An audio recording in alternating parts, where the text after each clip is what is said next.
Hello दोस्तों, आज है 2 दिसंबर और हम लोग डिस्कस करेंगे 2 दिसंबर के इंपॉर्टेंट क्वेश्चन एंड आंसर। तो इसलिए इस वीडियो को आप अंत तक देखिए। स्वागत है आपका एग्जाम मंथन में। अगर आपने हमारा चैनल अभी तक सब्सक्राइब नहीं किया है तो आज ही सब्सक्राइब कर लें। तो चलिए शुरू करते हैं।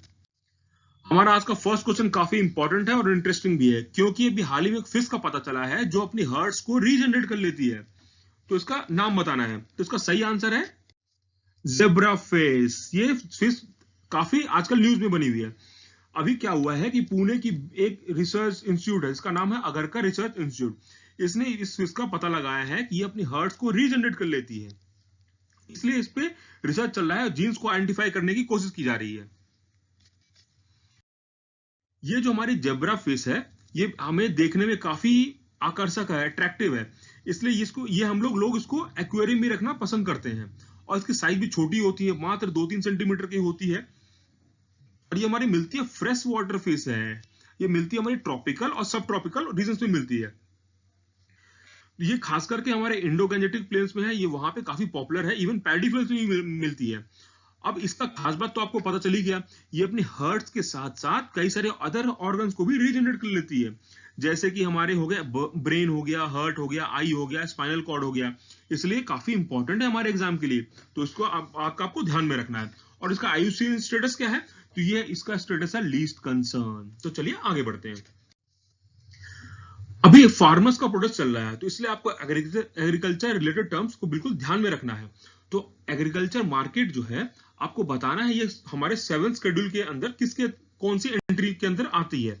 तो इसका सही आंसर है इसका नन ऑफ द अबव, क्योंकि ऐसा कोई टर्म हमारा है ही नहीं। तो चलिए देखते हैं इसके बारे में। अब हम लोग देखेंगे 7th शेड्यूल। 7th शेड्यूल में होता क्या है, सारी एंट्रीज हैं हमारी जिसपे लॉस बन सकती हैं। तो यूनियन लिस्ट में जो है हमारी वो एंट्री है जो नेशनल इंपॉर्टेंस है और उस पर सिर्फ सेंटर लॉ बना सकती हैं। स्टेट लिस्ट में अंदर वो एंट्रीज हैं जिसमें स्टेट लॉ बना सकती हैं और वो लोकल इंपॉर्टेंस पे ज्यादा होता है। अगर सेंटर भी स्टेट लिस्ट में पे लॉ बना सकती है, बशर्ते स्टेट को उसके लिए रिक्वेस्ट करना पड़ेगा। और कंकरेंट लिस्ट में क्या होता है कि कंकरेंट लिस्ट में हमारे दोनों लॉ बना सकते हैं, स्टेट भी और सेंटर भी। तो हमारी जो एग्रीकल्चर टर्म है ये हमारी आती है 7th शेड्यूल के अंदर, स्टेट लिस्ट में आती है, क्योंकि ये लोकल इंपॉर्टेंस होता है। उसी तरीके से हमारी लोकल मार्केट हो गया, तो लोकल मार्केट जो है इसी स्टेट लिस्ट में आती है। मार्केट एंड फेयर्स के नाम से ये हमारी आती है, वो हमारी एंट्री नंबर 28 है। अब हमारी जो एग्रीकल्चर मार्केट है, जो इस पे हमने क्वेश्चन बनाया था, ऐसा कोई स्पेसिफिक टर्म मेंशन नहीं है। इस बात को आपको ध्यान में रखना है। और जो सेंटर के अंतर्गत आती है हमारी inter state trade and commerce, ये हमारी है entry number 42 in union list में है। अब हमारी कंकरेंट लिस्ट में एक और एंट्री है जो हमें इंपॉर्टेंट हमारे लिए, वो है एंट्री नंबर 33, जिसका मतलब है trade and commerce in among others. तो इस इन अमॉन्ग अदर्स में क्या क्या इंक्लूडेड है? इसमें फूड स्टफ है, ऑयल सीड्स है, ऑयल है, कैटल फॉडर है। ये बाकी जो लोकल इंपॉर्टेंस वाले हो गए, जो कि सेंटर और स्टेट दोनों इसको रेगुलेट कर सके। ठीक है, तो इसलिए आपको एंट्रीज को ध्यान में रखना है। एंट्री नंबर 14, 28, 42 और 33 ये आपको ध्यान में रखना है। तो चलिए आगे बढ़ते हैं। अभी हाल ही में एक टर्टल जो है ये न्यूज में बना हुआ है, जिसका नाम है पीकॉक सॉफ्ट सेल टर्टल। ये आपको बताना है ये कहां पे बेसिकली पाया जाता है। इसका सही आंसर है इंडिया, बांग्लादेश और पाकिस्तान में ये पाया जाता है। तो थोड़ा देखते हैं इसके बारे में। अभी ये क्या हुआ था, ये हमारे आसाम में फिश मार्केट में ट्रेडिंग में पकड़ा गया था, इसलिए ये न्यूज में है। ये आप देख सकते हैं, ये टर्टल काफी देखने में सुंदर है। ठीक है, इसका जो है ये मिलता कहां पे है? ये हमारे मिलता है इंडिया, बांग्लादेश, पाकिस्तान में ये मिलता है। और हमारा जो मिलता है ये मेनली नॉर्दर्न और central part of Indian subcontinent में मिलता है। ये नॉर्मली हमारे रिवर्स में, स्ट्रीम्स में, लेक्स में, पॉन्ड्स में देखा जाता है इसको। इसकी जो खास बात ये है कि इसका जो ऊपर का जो हार्ट्स है ना, ये ऑलिव ग्रीन कलर का, डार्क ऑलिव ग्रीन है, देखने में काफी अच्छा लग रहा है ये। और साथ में ये जो है ना, येलो कलर के लाइनिंग्स बने होते हैं, कई सारे रिम बना होता है मेनली इसके हार्ट सेल के किनारे किनारे। अब इसका आईयूसीएन स्टेटस क्या है? ये हमारा वनरेबल कैटेगरी के अंदर है। वाइल्ड लाइफ प्रोटेक्शन एक्ट के तहत ये हमारा शेड्यूल 1 में है। और साइड स्टेटस क्या है? तो ये अपेंडिक्स 1 में है। तो इस बात का आपको वो ध्यान में रखना है। तो चलिए आगे बढ़ते हैं। वर्ल्ड एड्स डे, ये अभी हाल ही में सेलिब्रेट किया गया है, इसलिए आपको बताना है ये कब मनाया जाता है। तो उसका सही आंसर है 1 दिसंबर। ये काफी पॉपुलर डेट है, आपको बिल्कुल दिमाग में रखना है इस बात का।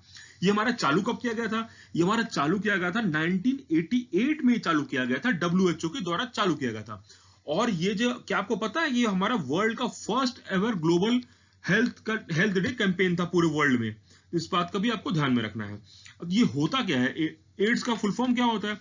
Acquired immuno deficiency syndrome. इसमें होता क्या है कि हमारी जो इम्यूनिटी है उसमें इम्यूनिटी कम हो जाती है, इसलिए हमारी कई सारी और बीमारी भी हमारे शरीर में बढ़ जाती है।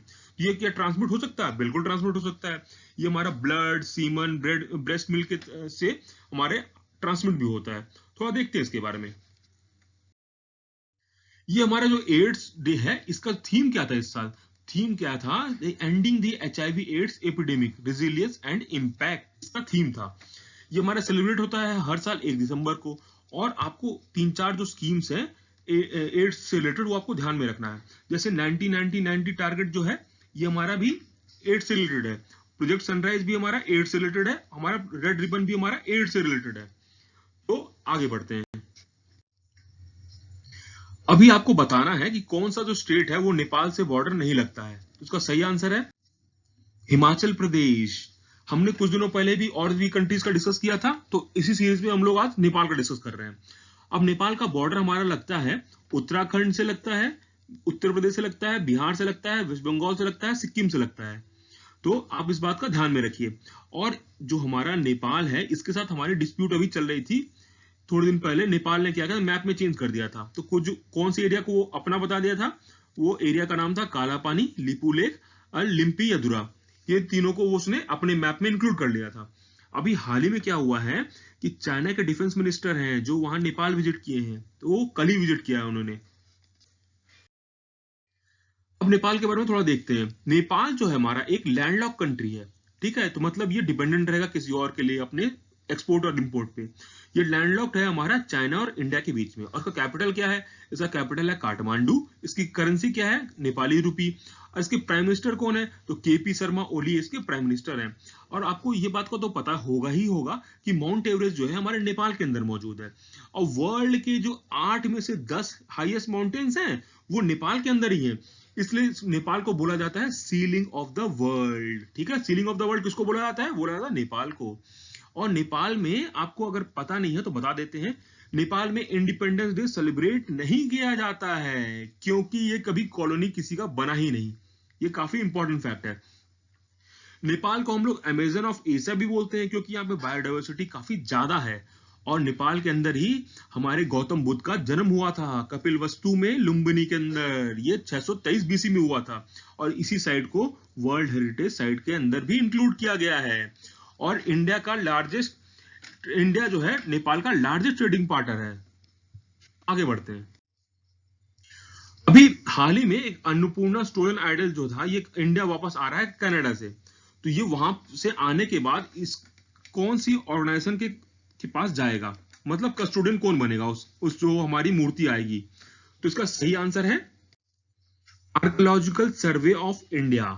अभी ये जो मूर्ति है हमारी अन्नपूर्णा, इसके बारे में थोड़ा डिटेल से देखेंगे। ये जब वापस आएगी तो इसका हमारे कस्टोडियन बनेगा आर्कियोलॉजिकल सर्वे ऑफ इंडिया। ये हमारी स्मगल की गई थी करीब 100 साल पहले, 1913 के आसपास की गई थी।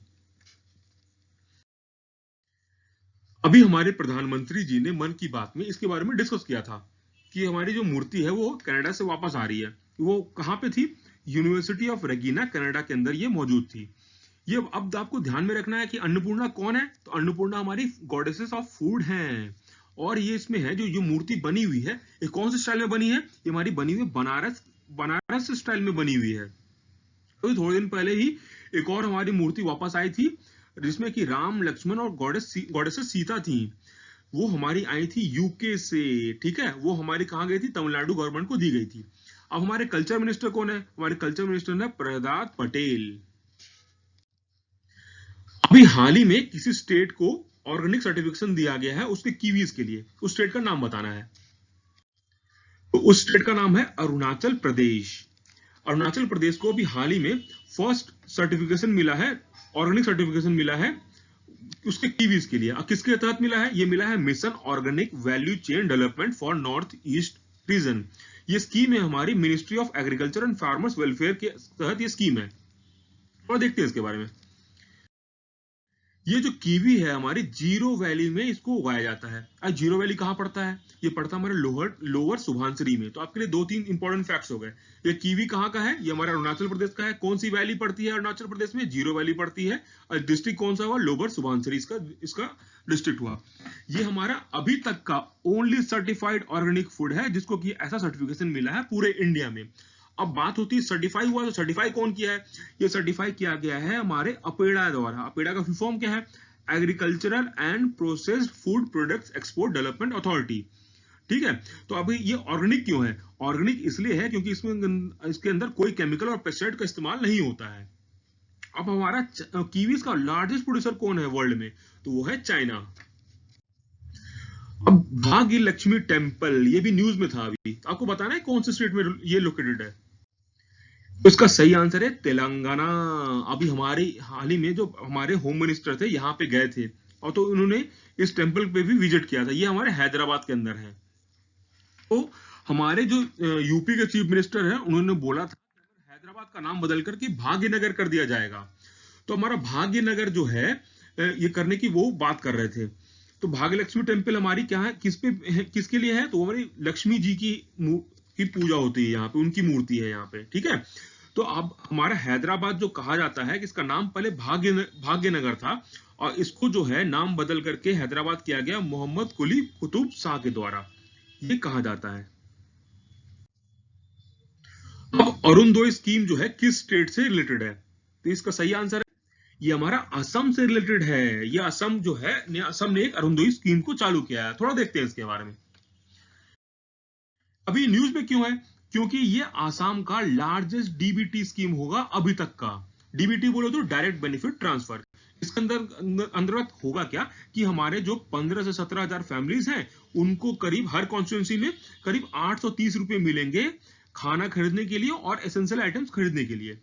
तो इससे फायदा क्या होगा? हमारी जो फैमिलीज हैं जो जिनको खाने पीने का दिक्कत नहीं होगा, साथ में वुमेन जो है आराम से वुमेन को भी एम्पावरमेंट मिलेगा क्योंकि उनको खाने पीने की दिक्कत नहीं होगी, और साथ में हमारा डेवलपमेंट भी क्रिएट होगा इससे। तो ये आपको ध्यान में रखना है कि स्कीम कहाँ की है। ये स्कीम है हमारी असम की। और हमारा आज का लास्ट क्वेश्चन है वो रोमन ग्रोजियन से रिलेटेड है। आपको बताना है ये किस स्पोर्ट से रिलेटेड है। तो इसका सही आंसर है ये हमारा फॉर्मूला 1 से रिलेटेड है। तो अब ये न्यूज में क्यों था? अभी हाल ही में क्या हुआ है कि हमारे जो एक बहरीन में फॉर्मूला 1 ग्रैंड प्रिक्स चल रहा था, उसके अंदर अभी तक की हाल फिलहाल में वर्स्ट एक्सीडेंट को इन्होंने फेस किया है, और इनकी जान बच भी गई। तो इसलिए ये न्यूज में है। तो आपको ध्यान में रखना है रोमन ग्रोजियन कौन है? ये हमारे एक जो ड्राइवर है फॉर्मूला 1 के। तो थोड़ा देखते हैं इसके बारे में। ये आप देख सकते हैं इसी में इनकी जान बची है। ये जान कैसे बची इनकी? तो एक जाता है हमारा हेलो सिस्टम को, जिसको इंप्लीमेंट किया गया है एफआईए द्वारा 2018 में। तो ये हेलो सिस्टम क्या होता है? ये हमारा एक टाइटेनियम का स्ट्रक्चर है जो जो हमारा कार के कॉकपिट में लगाया जाता है। तो इसके अंतर्गत इसी के कारण से इनकी जान बची है। कहा यह जाता है कि ये करीब करीब हमारे डबल डेकर बस का भी वेट सहन कर सकती है। इसलिए ये इंपॉर्टेंट है, आपको ध्यान में रखना है कि हेलो सिस्टम किससे रिलेटेड है। तो हेलो सिस्टम हमारा रिलेटेड है हमारे फॉर्मूला 1 से रिलेटेड है, और हमारे रोमन ग्रोजियन हमारे फॉर्मूला 1 ड्राइवर है। तो दोस्तों इसी के साथ हमारा क्वेश्चन आंसर सेशन आज समाप्त होता है। आशा करते हैं आपको हमारा ये वीडियो अच्छा लगा होगा। अगर अच्छा लगा है तो कृपया करके शेयर करना और सब्सक्राइब करना ना भूलें। तो चलिए फिर कल मिलते हैं। धन्यवाद।